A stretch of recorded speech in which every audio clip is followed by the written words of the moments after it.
cerebral, a lot of dexterity, very layered. It's like every element of rapping all at the same time. Like it's metaphor heavy, it's style heavy, it's content heavy. It's our version of the rap music that we grew up with.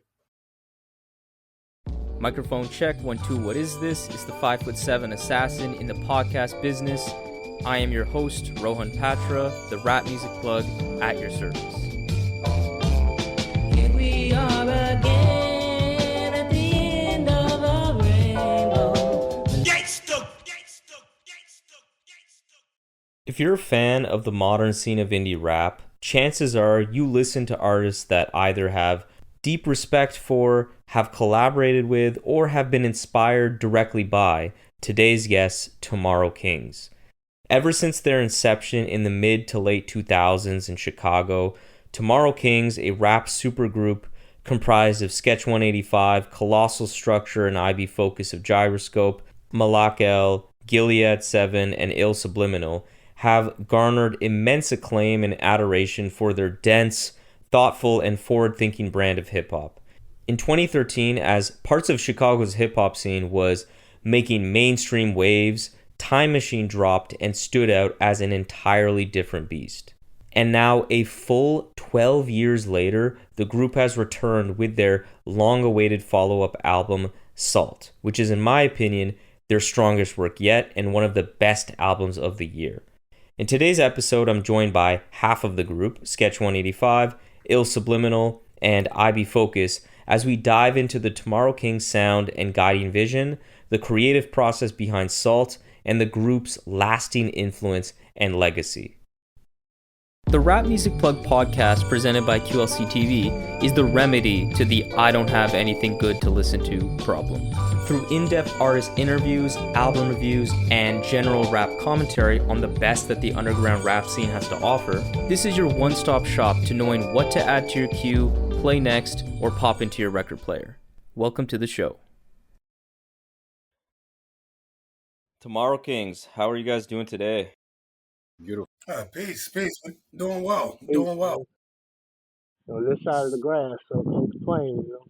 Really pumped to have you guys. So right now, for those listening, Sketch 185, I.B. Fokuz, and Subliminal are with us. And it's just to have even some of you guys on is really an honor, because I know big groups, you guys got your own lives. It's different cities. It's tough to wrangle you guys all together. So I'm happy that we could get at least half of you on here and talk about this great album, because Salt is the fucking shit, and there's so many different things to get into, mainly because of how dense this record is. Like, it's lyrically, production wise, there's so much to unpack. Before we really get into the actual record, like, I want to talk more about the group and how you guys were formed to start. And so coming up in the Chicago underground art scene over 2 decades ago now, how did the first kind of link up happen? How did the first relationship between you all form?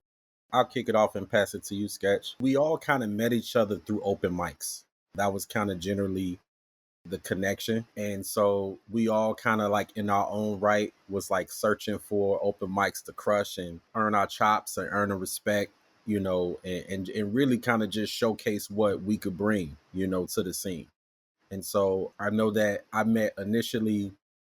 actually met Sketch a while ago before I even hit the scene. Sketch was like a very known battle rapper. Any cypher that he went into, he was just like killing it. And I didn't really know much about him besides just like this dude was a juggernaut wherever he went. Like, anytime I seen him, it was like, get your popcorn, it's about to be crazy. I believe we was when I first met you, Sketch, it was like the anniversary of hip hop at Kenwood. I don't know if you remember that. It was Brickheads there, Bugs was there. It was a lot of people there, and that was like the first time me and my guy that I used to rap with, PJ, that was like our first time like really on the scene per se. We was really kind of just in my mom's basement cooking it up. And so that was the first time I met Sketch. So I was like, yo, that dude's dope. So like, I always had him in my memory. And then fast forward, me and Collasoul, as we formed this Gyroscope, we was off of 79th and Cottage, and it was this open mic called 917. And that's where I met Subliminal. That's where I met Malakh. And that kind of just like created the precursor to really hitting the scene going, like Ill really like encouraged us like, hey, this is not where you all need to stay. You all need to like branch out and see like what the rest of Chicago has to offer as far as an audience that will be more embracive to the style of what you all are bringing, because it was more of like a poetry set that we was going to. We kind of like went north and we started running into more cats. That's when I bump into Sketch again and I'm like, oh, I know him, you know what I mean? So that's how it started to build. But I'll pass it to Sketch to kind of give a little bit more detail into that. Yeah, so that's the interesting thing about the crew, because A, it's so many of us.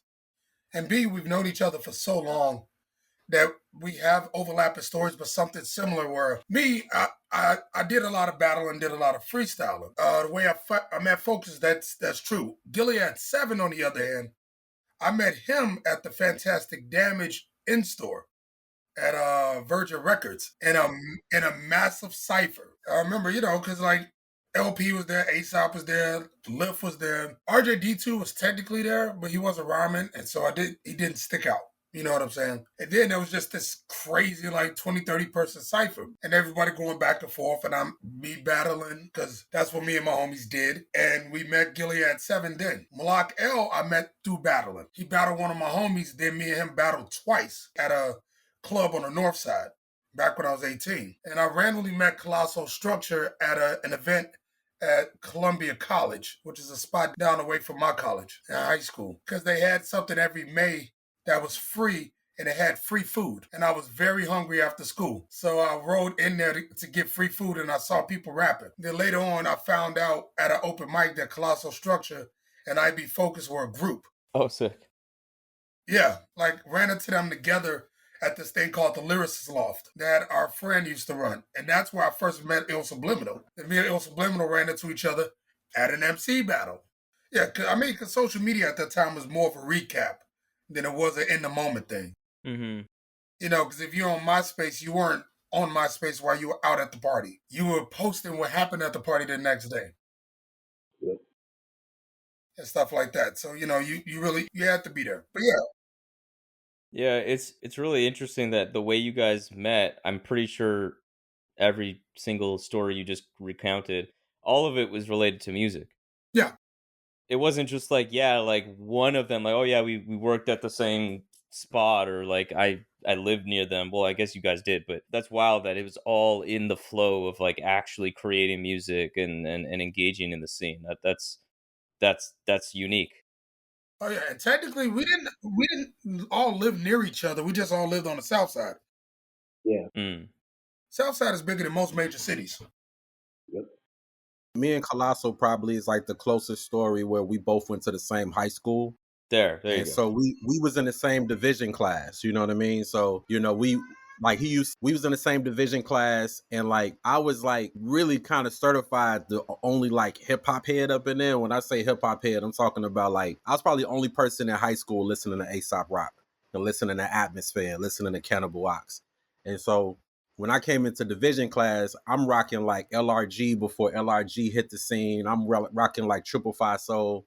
And so Collasoul used to be like, man, Joe, where you get those clothes from? And then like I started giving him like burnt CDs of like the music I was listening to, like Arsonist and stuff like that. And so he started catching on to that. So that's where we kind of linked. So like me and him out of high school is probably like the closest ones that really kind of grew up together in that sense before we really like hit the scene. Nice. So as you guys, now that you had met, like as you got more acquainted with each other's craft, what specifically drew you guys together artistically that felt special? Like what was it about all your styles that you're like, damn, these aren't just like some dope MCs. Like these are some really special people I want to make music with. I think the first thing that stands out in my mind, because we all, we have like overlaps of people and circles, because, like Sketch said, Southside in itself is bigger than most major cities. And, what I'm saying, Chicago is one of the biggest cities in the country, if not the world, right? The thing that bridged us, I think, artistically, literally was the album The Cold Vein, because it was the album that like we all agreed upon and no one else in the city, and I, like, at least from my perspective, was listening to it the way we were listening to it. And like there's different moments. There's one moment when I'm moving out and I go to a party, and then I leave the party with Malakh and this cat Simeon from a group called Prime Meridian, who was like a late 90s, early 2000s, you know what I'm saying, group. And we all got stranded on like 55th and Damon, like at midnight, right? Just in a gas station. And somebody pops on Cold Vein, and me and Malakh was like vibing off of it. And another time, kicking it with Gyroscope, and they was vibing off of it. Another time, Gilead. Another time with Sketch. And, you know, it kind of was like, okay, this is the common denominator. And like, little did we know that would be something that, you know, we would ultimately build upon artistically. But it was just like that thing. And then also just being in similar spaces and kind of having a similar disposition. I think all of us, like Gyroscope being kind of like the younger members of the crew, they were almost like the D'Artagnans of the Three Musketeers. They're the ones who brought the crew together. But, you know, we all kind of like ran around like after we graduated high school and saw each other at open mics, saw each other at battles, what have you, but never really, and like was always respectful, but never really had a thought of crewing up until Gyroscope popped out and we was like, oh, we actually could be a crew. Yeah, and it was just that, like around that time, like '05, '06, you know, seeing just the schism of local music staying local versus, you know, local artists becoming regional and becoming national, and, you know what I'm saying, like putting out albums. It was almost like, all right, are we just gonna do these open mics or are we gonna make music? And some people were satisfied with just doing open mics. Some people were satisfied with just doing local shows. But we just kind of realized, all right, if we're gonna stand out, we gotta be productive, we gotta create, and we gotta make a sound. So I think that was what, you know, pushed it, in my opinion. Interesting. And like as you started collaborating more and more as a group and begun to see the Tomorrow Kings identity take shape, like what would you say was that like artistic vision for the group, or even like sound when you started, that like what was that sound or that vision that you feel kind of guided you guys and kind of inspired you when you first started up in the late 2000s? Spitting Glands, I.B Fokuz's first album, to be totally real, because he wrote it and produced it himself, and it was just something that didn't sound like, you know, anything else that was coming out of Chicago. And then, you know, like Gyroscope was already performing and already doing songs for Ragtime, their, you know, first project. But like that Spitting Glands album was kind of also something that I feel like we all galvanized around, because, you know, it's easy to, you know, find beats at this point. YouTube is kind of starting, you know, and like if you're a decent MC, you can get a hold of beats if you know people, if you run around enough. But like to get a hold of a different sound, let alone know somebody who like is in your circle who like actually can create said sound, that was definitely for me, you know, the thing that was like, all right, this is possible, you know. So I would definitely give credit to I.B.'s first album, Spitting Glands, straight up and down. And how would you characterize, like, now that you guys have made albums together as Tomorrow Kings, like how would you characterize the Tomorrow King sound as a group? Go ahead, Scott. Yeah, I mean, well, as a crew, I mean, like us, cerebral, a lot of dexterity, very layered. It's like every element of rapping all at the same time. It's metaphor heavy, it's style heavy. It's content heavy. It's our version of the rap music that we grew up with. A lot of Chicago rappers, are very wordy. A lot of us tend to rap faster over slower beats. We pack in a lot of stuff, and the music is oftentimes dark, even when it's funny. There's a jazz philosophy to it, even when there aren't jazz samples. And Yeah. yeah, and a lot of our stuff, has, ends up having like sometimes an asymmetrical or jagged pill to it, but it's rhythmic, has a groove. We're from an industrial city, so there's a lot of electronic stuff. There's a lot of, it's very percussive.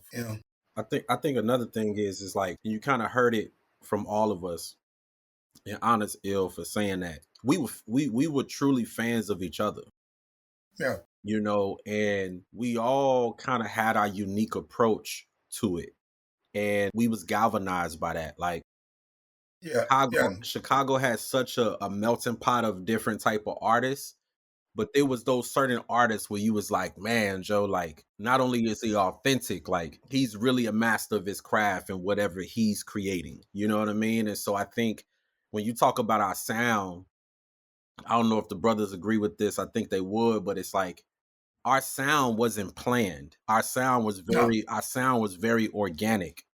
It was more of like, this is what you get when you get all of these styles in one room. Well, because it's like if you listen to a Sketch 185 album, that might sound different than a Gyroscope album. A Gyroscope album might sound different than an Subliminal album, might sound different than a Gilead 7 album. But once you put it all together, we all did have these commonalities, like Ill talking about Cold Vein, or just like, Sketch talking about the density and just the complexity of our approaches. Like we still were such fans of each other because it was a common thread that brought us all together. But because we were slightly different, all of the pockets that needed to be filled, somebody was going to fill it. Like all the yeah, puzzle pieces that brought it together, somebody was going to make those pieces fit. Go ahead, Sketch. yeah. Because in relation, like when we were starting to form, Focus just released Spin Glands. I was working on my first record, New Age Middle Finger, with my boy Analog Tape Dispenser. Ill was doing his thing. Gilead 7, he actually had the most music out of all of us.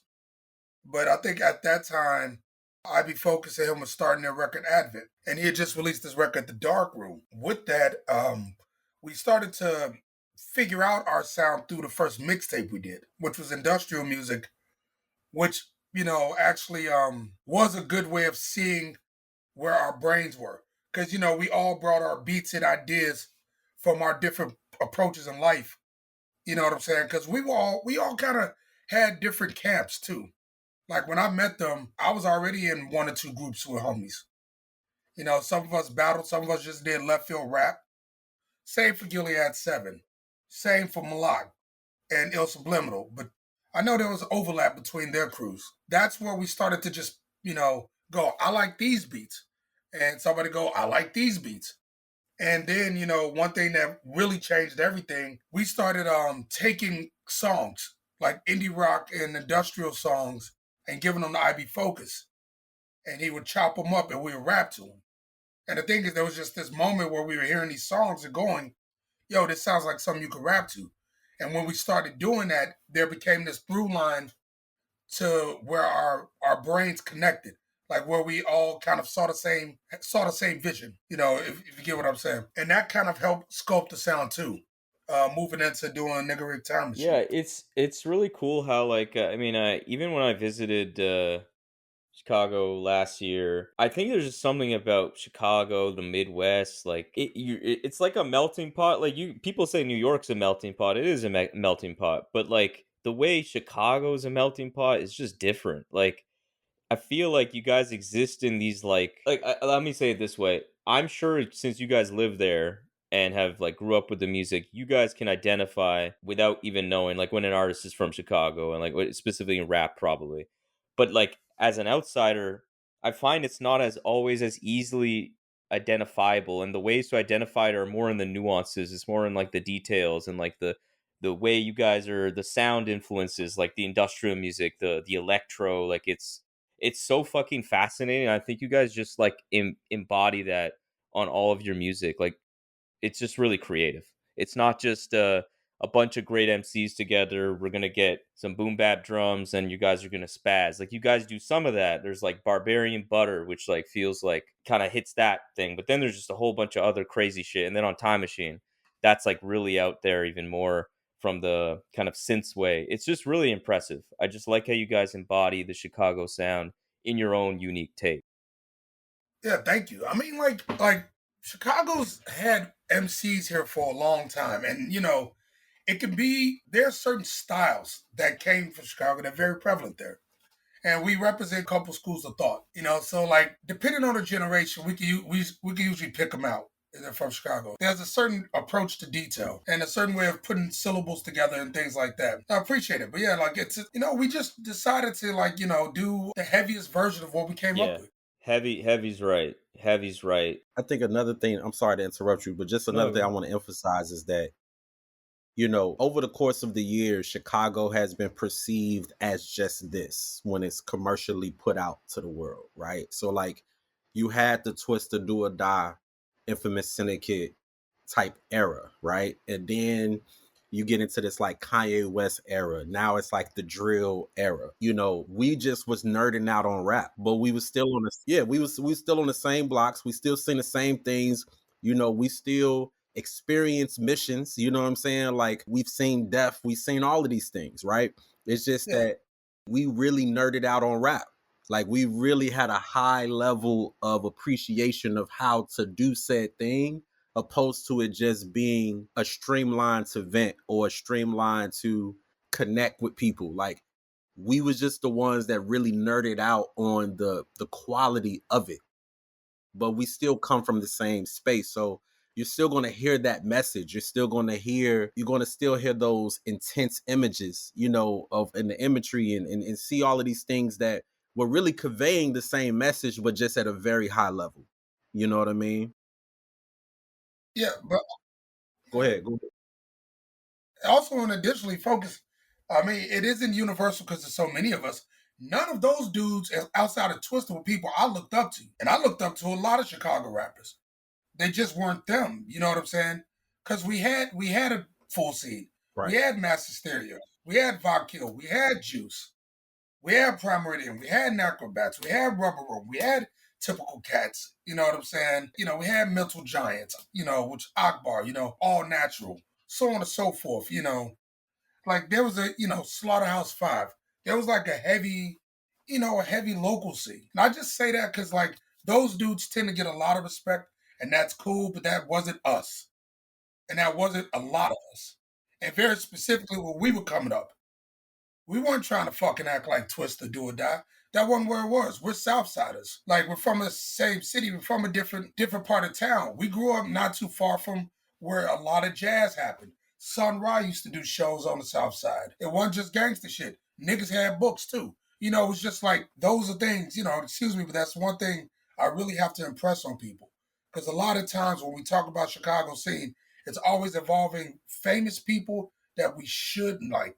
But that wasn't our reality. We listened to college radio. College radio play underground and indie shit. You know what I'm saying? And there's been rap music coming out of Chicago since 1980. So we have a lot of things. So that's also a big influence on how we developed what we did. Because all of the people I named, we ran into. And some of us gave us small pieces of guidance.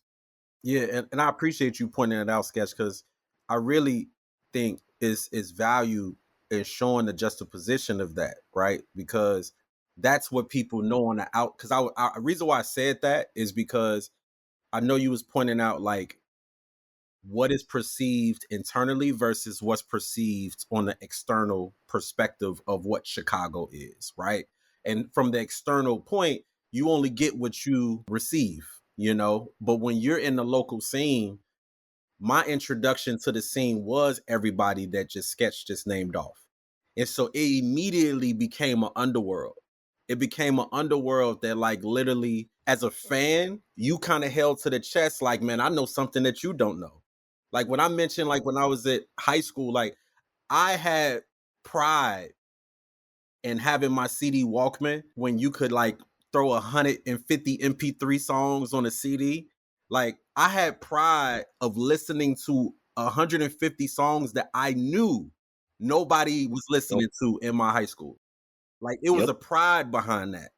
So, like, I already knew that I was like this mutant, that I wasn't a part of everybody. Like, I was a part of this society that nobody knew. And so the moment I meet Sketch and I meet Ill and I meet Malakh, now it starts to become a reality where, like, I'm not just a fan of this music. I'm actually becoming a part of this community. I'm actually becoming a part of experiencing what it is. So, like, that world in itself was a drug. It was a drug, man, for sure. Interesting. Yeah, and like when I think about how you guys approach records, one of the things that really impresses me is that you're able to organize all these strong voices into like a cohesive package. And when I think about how this might look like, I wonder, do you guys naturally align to specific roles? Like, does someone tend to lead the beat selection? Does one person tend to like be the one who's like doing the track sequencing? Like, any of those roles exist in how you guys approach music? I would say like this: we all have like we're all going on 20 years knowing each other, 15 years of consciously working with each other, right?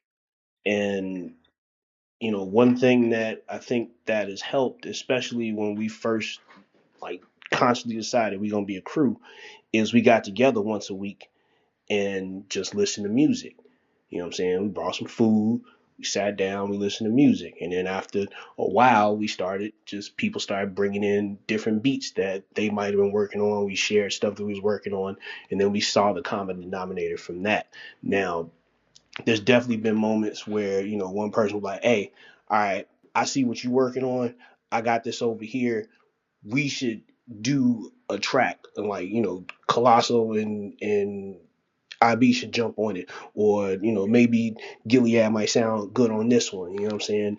But like we just started bringing things, almost a potluck, but of music, right?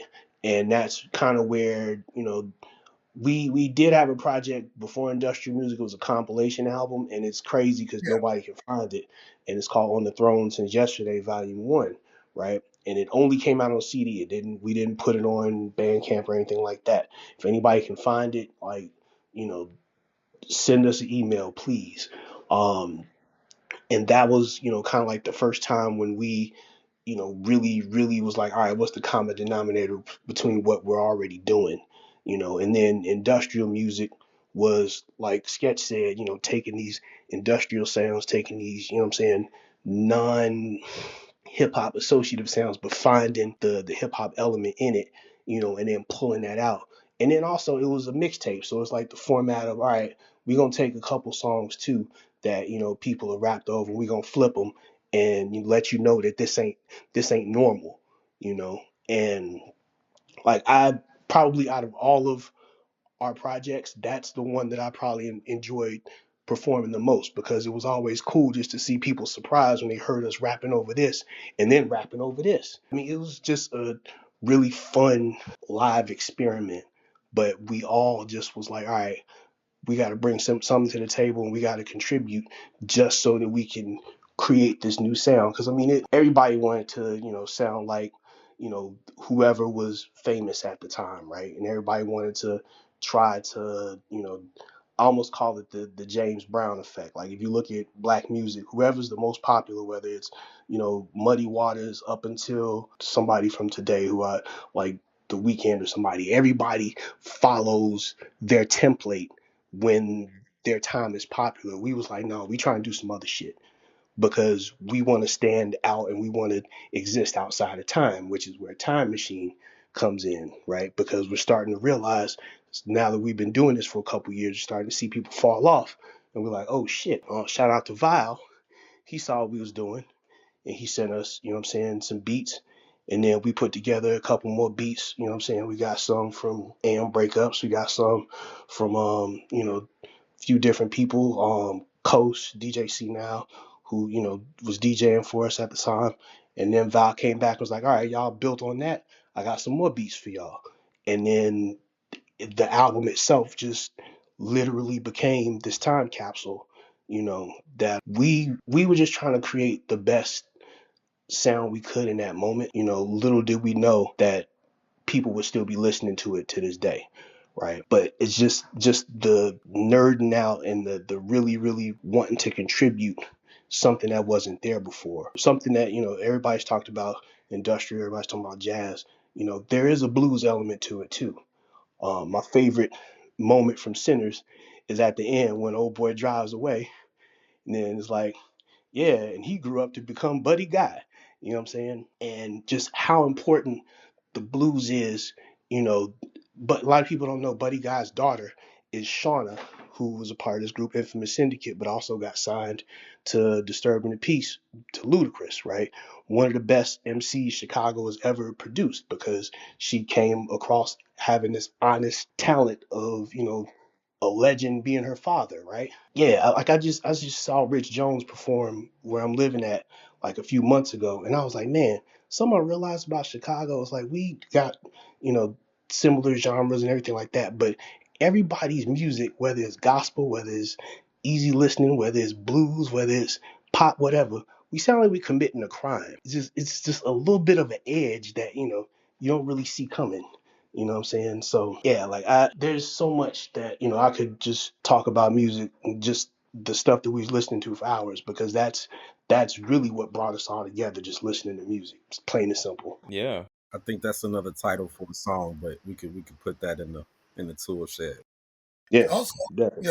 but real talk, something very important about what he said. Like, we talk to each other a lot. So in regards to putting a song together, like, it might have been 12 years between albums, but I've released 2 albums between those records. Gyroscope's released, what, 4, 5 projects? In between, Gilead Seven's released 3. Subliminal's released 1. Malakh has been doing a lot of good shit down in Atlanta. And we have a group chat that's active almost every day without fail since we first got on. So there's a whole lot of back and forth. There's a whole lot of sending demos. They know I'm obnoxious with it. I call members of the crew and spit rhymes to Fact. them. Like, I'll just be like, yo, what you doing? Yo, you mind hearing this real quick? So like we always kind of stayed in sync with each other. It made doing songs a lot easier. It's really cool, first of all, to hear that you guys are not just, which would be cool anyway. Like if you guys are just creatively really connecting, but otherwise aren't really that close. It's another thing to hear that you guys are still, in such constant contact, like real friends. And when I think about 12 years passing since Time Machine, and all of the individual paths that you guys have kind of branched out and collaborated with other people outside of the group members themselves, how did the recording for Salt actually first begin, and like how did the idea specifically to say, like, okay, let's make a proper follow-up to Time Machine, like how did that come to be?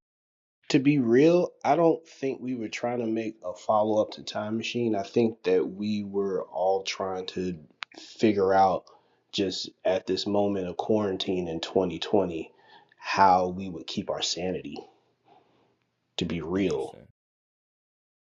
Because it was also a thing to where we had to do it over the group chat, and we had to, consciously get on Zoom, because like first month of quarantine, you're like, all right, this shit gonna be over in a little bit. Second month, you're like, all right, um, it's interesting now. This is getting normal. The third month, you're like, okay, this is some bullshit. We got to figure out something to actually do.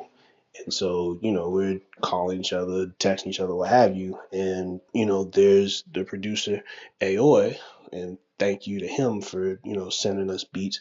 But he's all the way in Australia going through the Australian version of quarantine, which, I know that there were like a lot of brush fires and just crazy shit happening down there. And so, he's going through his own struggle in order to stay sane and stay productive. And so it wasn't really about trying to follow up Time Machine per se, because truth be told, I wanted to do industrial music too, and still do, right?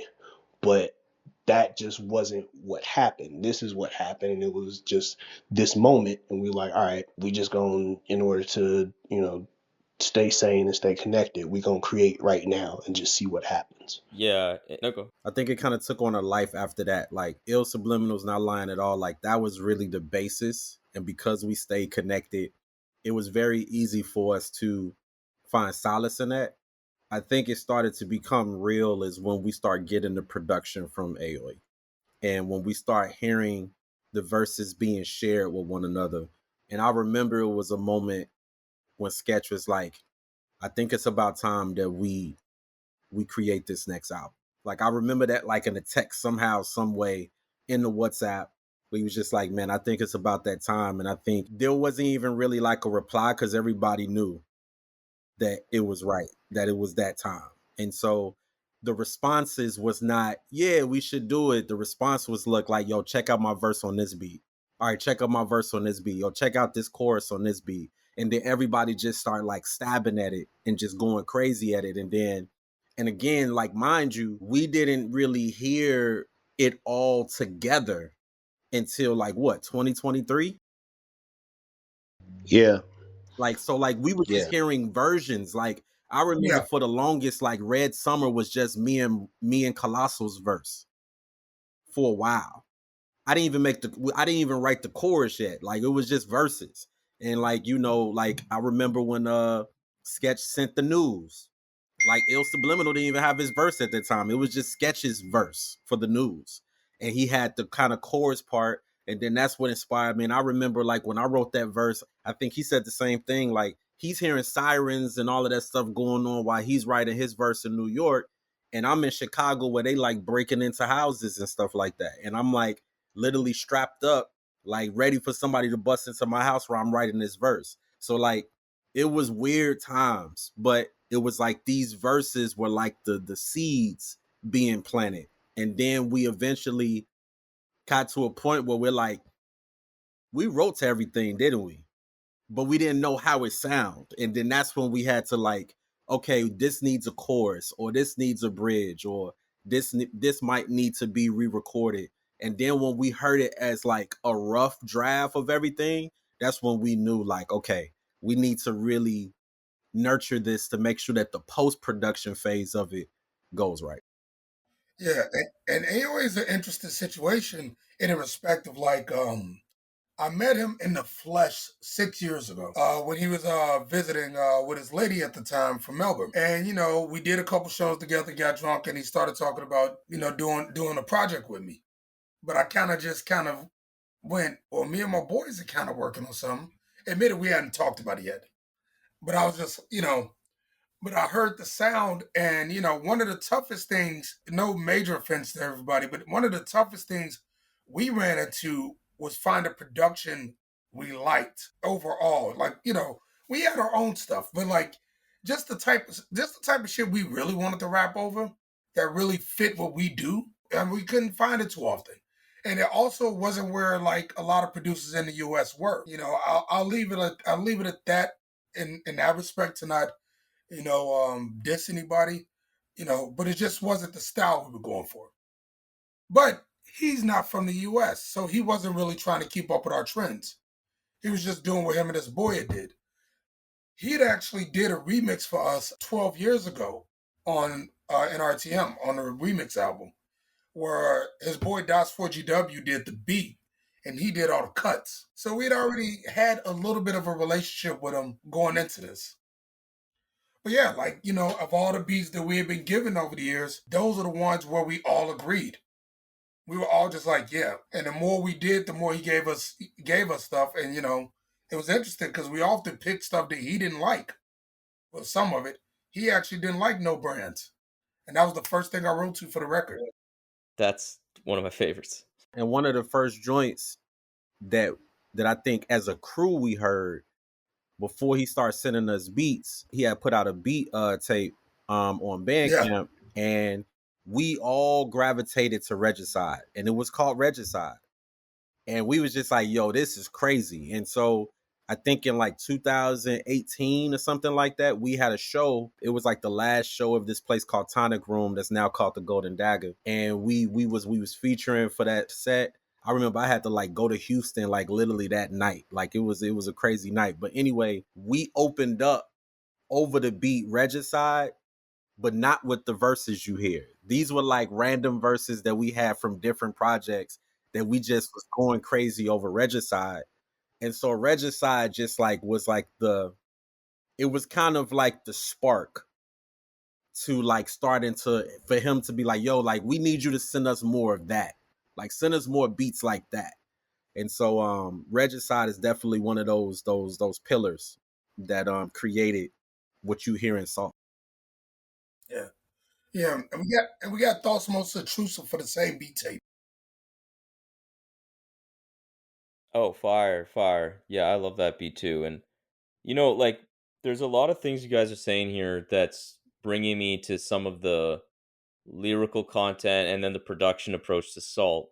But like even before getting into that, you have this song B-side Losers off of Salt that it just talks about the struggles of being an artist, you know, trying to have perseverance and, you know, push forward on an artistic path and all the kind of triumphs and challenges with that. And I think one, obviously it's just, you know, really honest, really relatable. It's great on that merit, but it's also notable in the context of all that I'm hearing right now about how, you know, Tomorrow Kings has existed for so long, involves so many different people that are genuine friends, and yet throughout all this time you found a way to come together again and deliver what I think is your best work yet. And so I'm wondering, like, how much of releasing Salt in and of itself feels gratifying to you, knowing that you're still standing, you persevered, and you're doing what you love at a high level decades later. Like, how does that feel just to have this thing out finally? I mean, it feels amazing. You know, been an interesting road. You know, like we are incredibly respected in our hometown. I'd like to say, but it wasn't easy. We used to pack shows, but journalists wouldn't write about us. People wouldn't promote us. Venues wouldn't book us. But we And still, these people we knew yeah, and still yeah, know in some ways. yeah. And but we still filled at packed shows, and we kept doing what we were doing. And you know we're giving bad advice by people who didn't do shit. And I say all that to say that like we weren't exactly expected to come back with anything, let alone something that was more potent than what we were doing when we were younger. So to see it come out and to see people's response, and honestly just to press play and see how we've matured as artists and as men, how it's like a bomb going off. No, it's just I'm just proud of it. You know, we're just proud of it. I think hopefully nobody said this, but I think about it being a testament of what we've started. You know what I mean? Like when we did industrial music, we did that for us, right? And I think all the music we do is for us, right? But I think that when we did Nigga Rick Time Machine, we knew what that had to be because that was like our first like worldwide offering. You know what I'm saying? Like industrial music was more of like our scene and like yo, like this is us on the scene. Like y'all like take notice. Nigga Rick Time Machine was like take like the whole world needs to take notice now. You know what I'm saying? And the way that it was received, we couldn't have predicted, but like the responses that I got or that I heard or that we seen, I'm gonna just keep it a buck. Like people start changing the way they write. They start changing the way they approach things. They had to reconfigure their approach. And we didn't do it for that. We did it because it was our respect to the technique and standard of what we do. So it's gonna always be unlimited ammo at any given time of any given year of whatever needs to happen at that time. So you could try to duplicate Nigga Rick Time Machine, and then you see what you get in Salt, and you can see that we wasn't stuck in the time machine the whole time. We was just in the playground having fun. You know what I mean? And so to see where Salt is now, and to also see over a decade the fans and the support and even the fellow peers that respect us to say like, man, like I'm really anticipating what this Tomorrow Kings project's going to sound like. And then for us knowing wholeheartedly, we know that we snapped on it. We know that we took it up a notch. We knew that, you know what I'm saying? We took it to a place where we had to pat ourselves on the back like, all right, good job. The standard is always for us. It was never for nobody else. It was always our standard. And if you see like our writing sessions, even though this was more of a virtual writing session, we've always challenged each other. It was never yes man in our crew. Like if it's whack, it's whack. If it ain't good enough, it ain't good enough. Like rewrite it. You know what I mean? So I just want to emphasize like to hear the respect and the love and the support to this very day shows that the flag that we planted was a real thing. And so this is just us reestablishing that flag to say that we ain't gone nowhere. Pardon the interruption, but if you're watching this on YouTube, please hit the subscribe, like the video, and hit the bell as well. And if you're checking this out on podcast platforms, please follow the show, leave a rating, leave a review if possible. This will help the algorithm do its thing and get more people tapped in. Thank you so much. Now back to the show. Man, that's well said. And I can imagine how gratifying and awesome that feels. And hearing that Salt was spawned during the pandemic, I think is really instructive to how this album sounds, and more importantly, how it feels. I bring that up to say, like, that was a really difficult time, and some of the stuff you guys are talking about on this record, it's really striking how you evoke this sense of high stakes reality into the DNA of the record. Like songs like The Closer, The News, perfectly encapsulates this like cold harshness of modern day life with, I think, what is on one hand like a super punchy and genius kind of writing, but also is super unsettling. The murder weather sports refrain, that's just, it's brilliant, but it's just, damn, like that's just really striking and a great way to kind of close off the record. What would you say was that, like, the album's emotional north star that guided its creation? Like, what was that primary feeling or tension that you were hoping to conjure, whether in the listener or even within yourselves while creating it?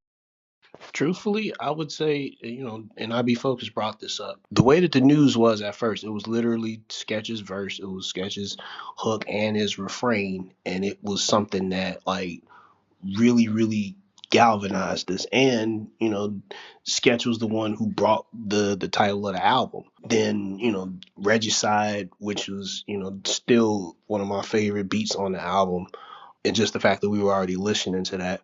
But the timing of it and the timing of the creating of it, because it wasn't easy, I don't think, to write to and to write about, because as much as we were like, all right, we have to be artists in this moment and tell the truth, a lot of times people don't want to hear the truth. And even the truth, you don't want to hear it yourself because it's your own perception. And so you're, trying to deal with your own psychological issues while no one can go outside. I remember, when the pandemic kicked off was the day that the Electronica Z album came out.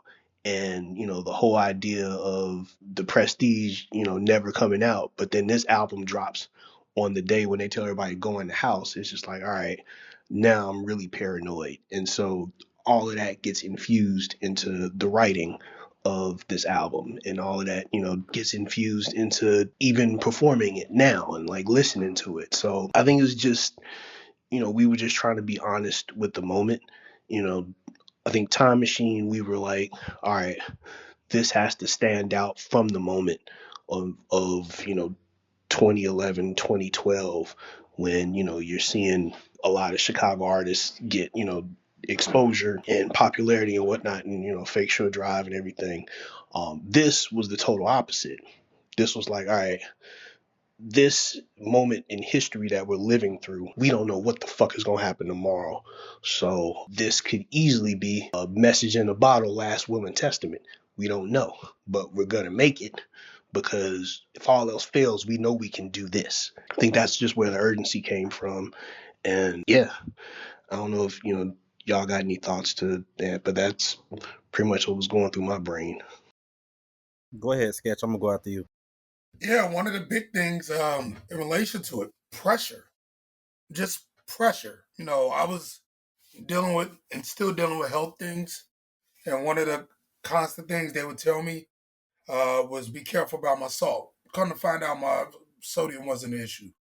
But, but it was just, that was also me being angry about dismissal fucking doctors, and just going, instead of paying attention to what's going on, you just giving me whatever, you saying whatever just to get me out your room.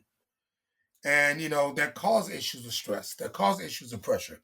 And you're stressing over all of this while everything's going on. And, one of the, weird things about the record is you can laugh at a lot of it if you want to be real.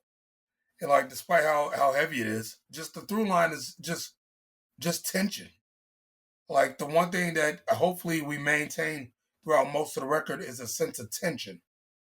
that finally resolves itself when you hear the static and sound of the TV going off at the end. I'm hearing my brothers talk about this feeling that you're asking about, and I think for me it was like twofold. I think for me personally, Tomorrow Kings was a different outlet for me than how I think about Gyroscope, how I think about just me as an artist. Anytime it was a Tomorrow Kings record, no matter what it was for, it was embodying what the concept was. And I knew that there's a certain approach that I'm going to approach a TK record differently than any other record. And I knew that it was no holds bar. I knew it was no restrictions. I knew that it needed to always push the envelope. It needed to create tension. It needed it like whatever you felt in the depthness of your soul of what needed to be done at that moment at the highest level. That was always the standard when I thought about Tomorrow Kings. Like that's what I felt. Like I knew that I couldn't give nothing less than that when I was with these brothers. So I think to be just being honest, I didn't really have, well, I hope people feel this way more than maybe what the concept was steering towards. Like if the concept was Red Summer, I'm like, okay, now that I'm locked in on what the vision is, that's what I'm gonna dive into. You know what I'm saying? And hence me saying 1919, right? And so like I'm gonna embody that. Like when I heard the verse of the news, like that was like I could constantly say this about Sketch, like this is the best verse I ever heard. This is the best verse I ever heard. But that verse was just so, the imagery of it was so like you was there with him. You know what I'm saying? Taking that walk and having these thoughts while he's amongst his family, and then that pushing me to being like, okay, I can't approach it that way because he's already done it that way. So how do I add to this story of the news? Like, how do I give a different complexity and dynamic? So I think I always approached it that way. Like, if I don't go first, I'm like, okay, what is missing in this that needs to be said, opposed to just being like, I'm gonna do the same thing my brother did, that's one standard of how I just look at TK records in general. I don't even know if I have the words for it, but it's just a certain standard that I approach any TK record. On the other side of it, I was literally like trying to like find a house for my family to move in the middle of the pandemic, and we moved literally in September of the pandemic. So like I remember like this is like summertime, like in June and July when I'm on the phone with Sketch and him telling me about losing some of his family members, and like I'm literally on the porch like, I and my neighbors, and it's just like it was a weird time, you know what I'm saying? But I think Ill pointed it out too, like we didn't know what was going to happen. We didn't know, like things, like we've never experienced something like this before. Like our children are experiencing something simultaneously with us where it's like we don't even know how to explain what's going on. So I think the creativeness of who we are in the midst of this uncertainty, you got rare thoughts and gems that you probably wouldn't have got without that pressure that Sketch is talking about.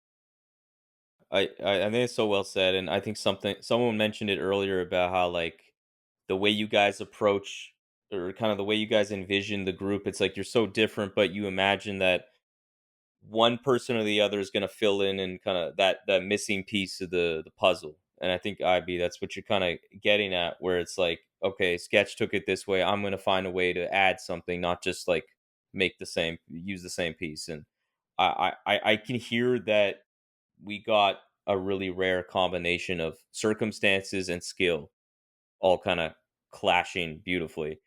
And I find it interesting too that you mentioned that Sketch brought the title of the album, yet you are the one who's doing that spoken word piece on the title track. I imagine that must have been like, okay, this is the title of the album, let me kind of unpack it. But that track is just unbelievable. And when I heard the title Salt before hearing the album, like I truly had no idea what the significance of it would mean. And the picture you painted was riveting. It really left me with a feeling that even while Salt, I don't think ever gets directly name dropped ever on other songs. Maybe one other time, but it wasn't like really a direct relation. That whole idea, the framing, the context, it makes perfect sense being kind of the connective tissue for the whole album. Like how Salt is stress and the pressure and the tension. It was just such an amazing piece of writing. So I just really needed to call that out. It was incredible. Oh, thank you, man. Yeah, it was, I think that I definitely speak for myself, but I know that my brothers feel the same way. We all are lucky that we've had this outlet, since we were in high school, right? And, as grown men, like whether two people listen to it or 2 million, we know that we can like we can phrase things and find a perception that nobody else is going to really think about, and like the thin line between poetry without a rhythm versus poetry with a rhythm, that the last poets and James Brown turned into hip hop, right? Gil Scott Heron, like it's something that is intrinsically Chicago, and is intrinsically all of our experiences, and one of the things that has brought us all together. So like it was one of them things where it was like, yo, like Sketch was just like, hey man, you think you can write something? And I was like, you know what, under normal circumstances, because like I like to compartmentalize things, I was like, you know what, fuck it, yeah, because we don't know what's gonna happen tomorrow. So if this is the last album, I'm gonna leave it all on the field, and that's what came out. So thank you for recognizing it, and I'm grateful that my brothers inspired me to be a better writer. I will say this on record. I think that me personally, I'm not the best writer in the crew, but being in the crew has made me a better writer, if that makes any sense. I think that, Collasoul Structure is probably the most well balanced MC in the crew. He definitely killed me on this album. I don't know about the last albums, that's a whole other conversation, but he definitely got me on this one. Jason Gatz, who, has probably one of the best verses I've ever heard. He just, man, may God be pleased with him. He's no longer here with us. And every time I listen to that verse, I have to stop for a second, because it's something else. D2G being on, and he's the MC who like we've all collaborated with and has been around. We've done shows with Curly Castro, obviously from Backwoods, and what I'm saying, just an ally and a brother, being on the album, and of course Def C, what I'm saying, they all snapped, because I think at that moment they knew that this was a different type of stake that was happening, like we're De La Soul and they just put out an album, stakes is high, right? Like, thank God that they were able to make another album, post Dave not being here. But that Jason Gatz verse, what I'm saying, it's beautiful that we were able to have it on the album. But I will also say that if I could trade that verse and that album to have him back, I would in a millisecond. And that's kind of the common denominator of life and of this album. I mean, if I could trade not having to go through the pandemic, I would throw this album away and we would go back to arguing about industrial music too, or making another project. But this is the way that life worked itself out. So here we are, Yeah. If I could add too, I think, and this is only just in my mind of, call it mad scientist or whatever, but like if you go back to Industrial Music Volume 1 and you listen to how that album ends, it ends with Gilead over what was that sample, TV on the radio? Yeah, it was I Was a Lover by TV on the radio. And so like if you listen to what that feeling was for me, and I think the crew, like it was no better way to describe like how we all felt at that moment and to end industrial music. And I felt like this particular project, before the Salt poem was even created, and I didn't even tell Ill to do this, like this was more of Sketch probably speaking to Ill, but I just knew, I was like, man, we need that. Like we need what Gilead did on industrial music at the end to close it out. Like we need something like that to like glue this all together. And when I first heard what Ill did, I was just like, that's perfect.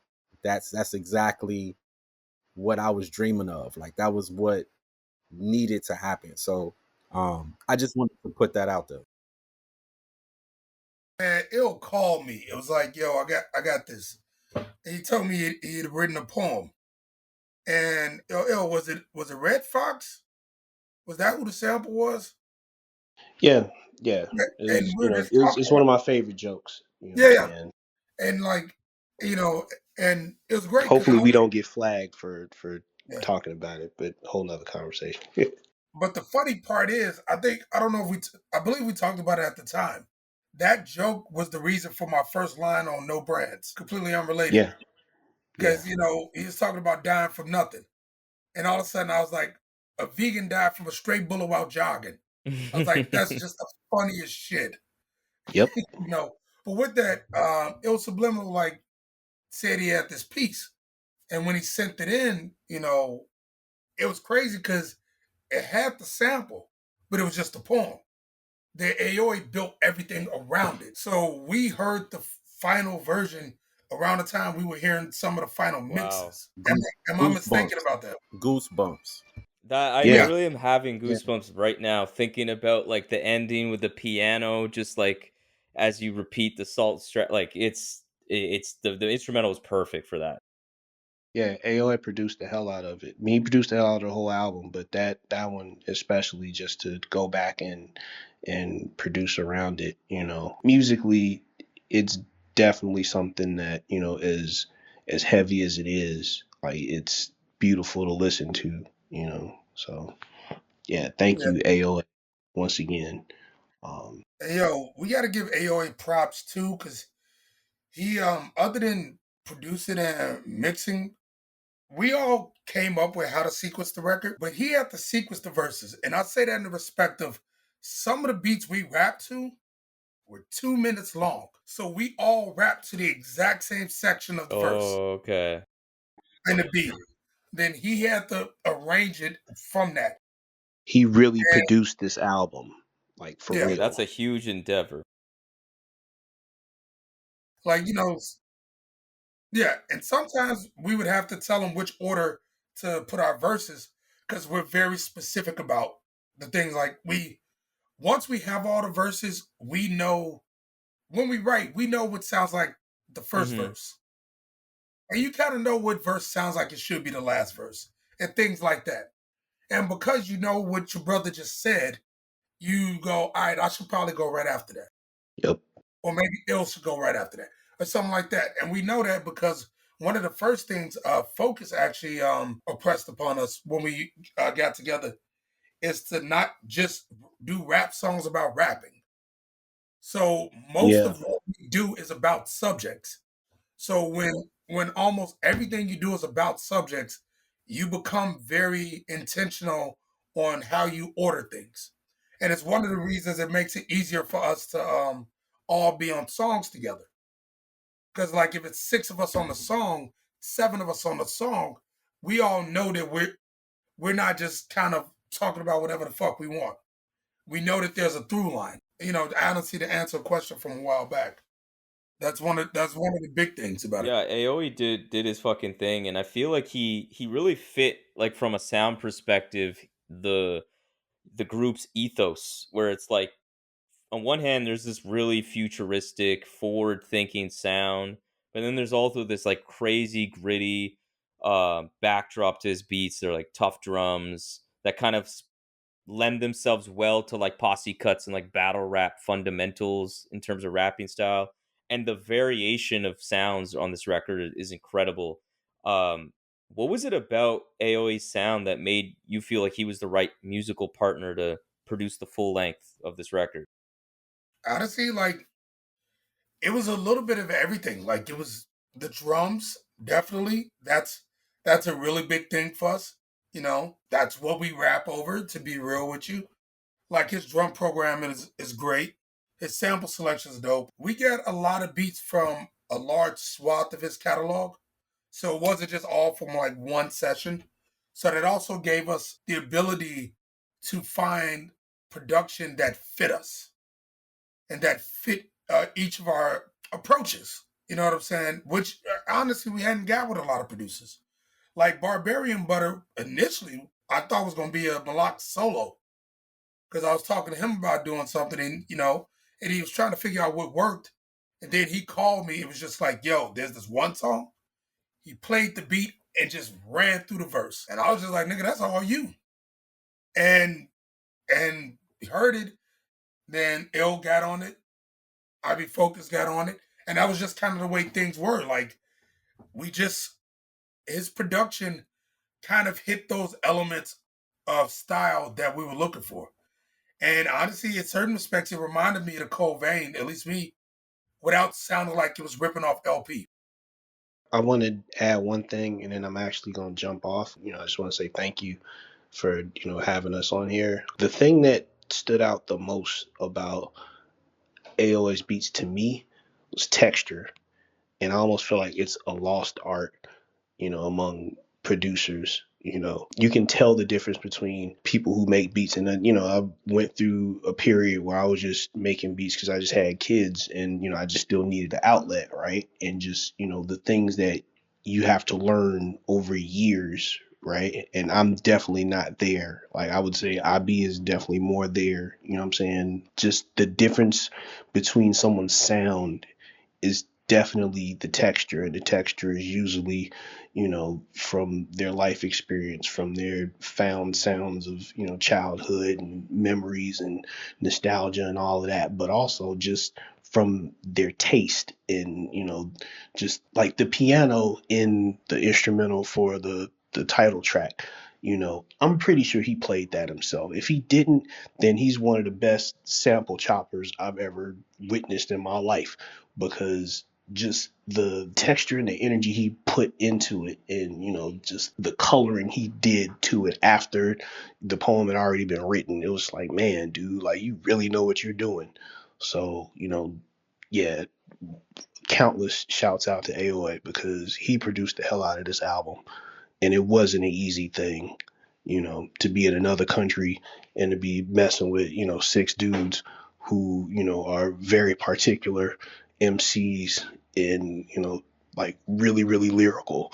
And, so I would just say texture, and with that, I'm going to jump off now. So yeah, once again, thank you for having me on, having my brothers Peace and on. love. Peace. Talk to you soon, man. For sure. For sure. Peace. Um, I'll just say the tracks were very cinematic to me. Like it was like different movie scenes. It's like our lyrics were a script, but like our scripts couldn't be the way that it was without the soundtrack already being given to us. So it was almost like, yo, here's the soundtrack, create a script. And I felt like it was like in that reverse engineering where, and we're all, again, I think we're all kind of just really driven by the colors, and like I think he said, and he also pointed out like the layers of a track. Like it just tells you where this is going.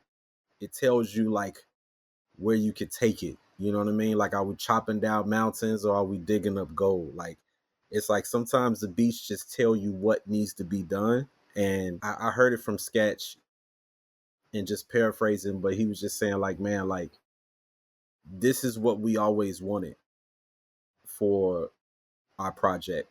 Like this Yeah, this yeah, is always what we wanted. And I think we all kind of knew that the more beats we were getting and the more we was writing, we was just like, yo, like this is almost like a cheat code right here. Just getting this production. yeah. Like it's the first time, like another thing that industrial music was kind of like a template to let producers know what we wanted, to be real with you. And, despite that, it wasn't always the easiest thing. But also, I think in certain respects, rap was going a different direction at that time. So that really wasn't where everybody was going with it. Songs tend to tell you what you need to write about if you listen to them enough. Sometimes you could just hear it and go, you know what, I'm going to do what I normally do because that's what I do. But a lot of times a song could tell you, like the news, for example, as soon as I heard it, as soon as the song played, I went, hold on, press rewind, press play again. then went, I'm not posted on the block, dummy. Why would I do that? First thing I heard, it was a kind of an indictment to my family, but it was also, I heard it, I was like, this is going to be my diss to a lot of this old nigga drug rap right now. I'll call it, or as dudes our age still talking about selling drugs at 19. I'm like, cool. I'm gonna go into it. But the beat told me that. Mm. Sure, I might have had some residual anger because I'm that type of dude. But like the beat was like, this is where you put this. And that's what a lot of those beats did. They kind of gave us instructions on what to do when we heard them. Like speaking to that same point, it was the beats, but it was also hearing what your brothers did to the beat Mm. that Mm-hmm. that unlocked things. So like we speak about the news, Sketch wrote his verse first. So when I hear Sketch's verse and going kind of like into that pre-chorus before my verse, that already told me it's nothing new under the sun. And that's the reason why you hear me even make the Sketch reference. Like I'm sketching it out just because you all been lied to. You know what I'm saying? So like if people know Sketch's catalog, that's a song that he did a while ago that we did at a lot of our TK shows. So I'm feeding off of what he's giving me. Like, okay, this is how you're approaching this beat, because the beat was already very it had that 808 bouncy type feel, but just like abstract layers. And so I wouldn't have wrote that verses if I never heard Sketch and how he approached his verse on that track. Yeah, I'm also kind of mad because I'm the only one that didn't mention the lottery. Like when I heard it later, I was like, how did I not mention the lottery? The thing about the news, if you ever watch news in Chicago, the order in which they talk about the news is murder, weather, and sports. Somebody got shot on this block tonight. It's going to be a chilly day. The Bulls did this. Like, that's the way the news was when we were growing up. And I actually have a shirt that says Chicago, murder, weather, Oh sports. wow. And the lady who sold it to me explained that's the way the news is told in Chicago. And I was just like, you know what? I'm going to use that one day. Shout out to her, I guess. Damn. Yeah. Yeah, these beats are just such a. I'm glad Il Subliminal mentioned that. The texture, the denseness, the grooves, man, like stains. It's wild to me how like during the verse the beat has a certain rhythm and speed and tempo, and then it kind of just like at one point almost changes in the verse, and then it doesn't, and then it does again, and it just like accentuates the chorus. Like it's just like Castro comes in, it's so fucking sick. Like uh I really imagine that his beats like really challenged you guys, both like, we're talking about inspiring you and kind of leading you in a direction, but also just kind of challenge you as MCs to like push your pen and to higher heights. Honestly, for me, folks, you might feel different. It was pretty effortless. Like, it just gave like it was what we were looking for. So it gave us like the canvas we'd always wanted. So soon as we heard it, we were like, okay, I can do on this what I couldn't do over here. What I was trying to do over here. I couldn't do that here. So here we go. It gave us a lot of space to MC, to actually get our style off, which was great. Yeah, I actually agree with Sketch. I think we are big conductors that just sort of absorb a lot because we have so much to give. And so like I think the nature of the beats, the production, it fed into our writing opposed to challenging. It was like how I know I used the playground analogy earlier, but like when you go to a basic playground when you was a kid, it's just like, all right, I got the swing and I got this like short little slide. But then when you go to like a massive playground, the possibilities of what you can do already in your head, you're like, oh, I'm about to like wow out. Like Yeah, I'm gonna create things that don't even supposed to happen just because this connects to that and this connects to that.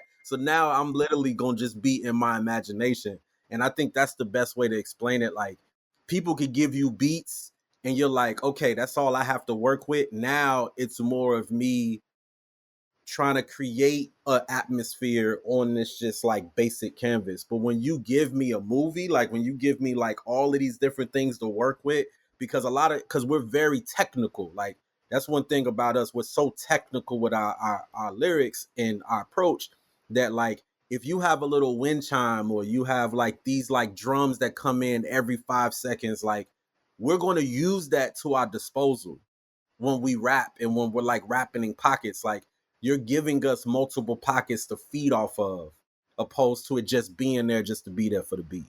Yeah, no, I mean that's so well said. And before we wrap this up, I am curious about like, you talking about how you were really feeling like this record's a testament and a testament to just like one of the things you mentioned was how this seeing how people after you drop Time Machine, people start to switch up how they were like approaching rap and how they're flowing and all of these things. Like what kind of impact or influence do you feel in 2025, Tomorrow Kings has had not only kind of on the Chicago indie rap scene, but just progressive hip hop at large? I mean, because of touring and things like that, I've been fortunate, and we've been fortunate enough to actually run into people who have told us that we were influences. And like you occasionally press play on a record and you hear some shit that you know where it came from. And nobody's ever really gonna say that. Or you hear people do like one thing that became real popular was the what else sequence that we did on our first Mm, record. It showed up in a lot of people's poems. Focus Shot said. I heard Kendrick do it. I heard Jay-Z do it on a song with Future. My homies on tour and they heard spoken word artists and other rappers do Battle it. rap. Hitman Holla did it in the battle with his boy. It was dope, but it was the exact same sequence.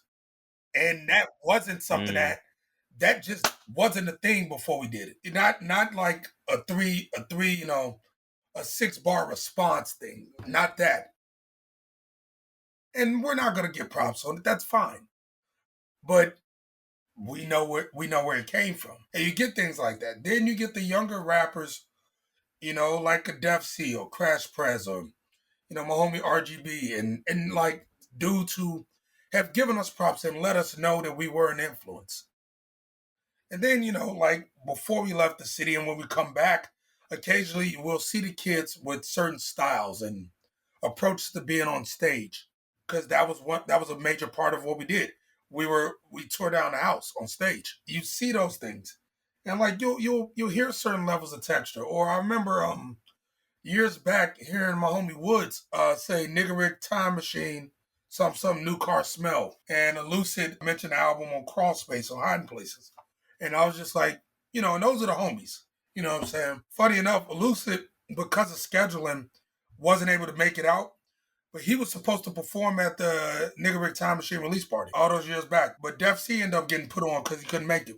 We've had the pleasure of seeing small examples of what we did affect people, which is great. absolutely. At least that's the way I look at it. Focus. What do you think? Trying to figure out the way to say this because I know Sketch gonna know what I'm coming from with this. Like, it's Yeah, like yeah. the phrase "lost art" just keeps coming into my head, but like, just like try to emphasize it when you ask the specific question, like, what is SALT in 2025, and how do we think that's going to be looked at, or what is its impact compared to what Nigga Rick Time Machine impact was? Man, it's everybody can't do what we do. Yeah. I Yeah. say that very confidently. It's a lot of great artists. And that statement is not to say that they're not, because everybody has their place. Like everybody has their place in the web of music and especially hip hop impact. And so, even when he mentions Kendrick or whoever might have used certain things that we use or similar, we're not even saying these statements to say that they're not worthy of what they do. But everybody can't do what Tomorrow Kings do. And I think that what SALT is a reestablishment of that footprint that Yeah. we created in 2013, and to show how authentic it is that it's not a replica of the previous footprint. It's a footprint that has a fresh soul, but it's the same ancient feet that walks in that shoe. You know what I'm saying? It's a different footprint in this time, but it still has the Tomorrow King stamp. I know I'm approaching this very abstract, but I hope it hits home. That it's like, yeah, Yeah, and we're very specific. what we do is a very particular thing. No, we don't sound like those guys. No, we're not that. We are us. Sure, we have been influenced by people because that happens. But we don't sound like them people anymore, and we haven't for a very long time. Salt is its particular thing. It is in my mind, it's a very distinct style. Very proud of it, but it's something that you couldn't get if you put any other set of people together. Absolutely. Yeah. No, that's really well said. Okay, so last thing, anything people need to be looking out for as far as like upcoming work as, individual artists, or I know Sketch, you were saying something before you recorded about a Jeff Marquis record. Anything you want to say about anything? Yeah, we're working on a follow-up to He Left Nothing for the Swim Back. Writing, recording, rewriting, just trying to make it something a little heavier than the last record.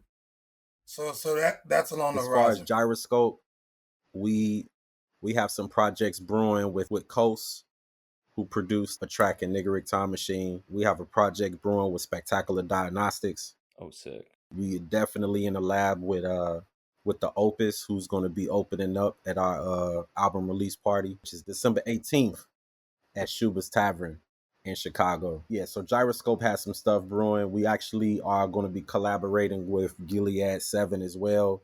We've been doing this for a while just as features, but we're definitely gonna do probably a little small project with Gilead called Gilloscope. Probably we're working with Dr. Quinn, that's out of Chicago as well, who's a dope producer.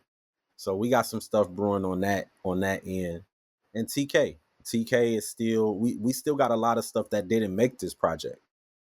So that's gonna probably be coming out in the near future. And I think that just with the momentum of where we are in this space, you might not have to wait a whole decade for some more Tomorrow King stuff. So, Hey, I'd be into that. Yeah. I'd be really into that. I'm happy to hear it. No, that's really exciting. And yeah, I just want to say this was an awesome conversation. I'm really appreciative of the time, and I hope send my love to the rest of the group that couldn't make it. And yeah, everybody listening, check out Salt. It's amazing, essential for anybody who fucked with hip hop and the type of artists that frequent these parts on the show. This was a really great time. Thanks so much for coming on. Thank you for listening to another episode of the Rap Music Plug podcast. If you enjoyed this episode and want to not only support the show, but join the fastest growing community of like-minded indie rap fans, go to patreon.com, search for the Rap Music Plug podcast, and become a patron. You will gain access to an exclusive patron-only Discord that me and 70 plus people engage with on the regular, as well as other patron-only benefits such as exclusive access to the iconic RMPP listening parties, album recommendations, and much more. So if you have any questions about any of the Patreon stuff, or just want to keep tabs on the show, interact with me on rap music and all the great stuff that we can talk about, follow me on Twitter and Instagram at rapmusicplugpod, or shoot me an email at qlctv.podcast@gmail.com. You can also rate and review the show on Apple Podcasts and subscribe on YouTube and Spotify as well. But that's enough self-promotion for this episode. I hope you enjoyed it. Peace.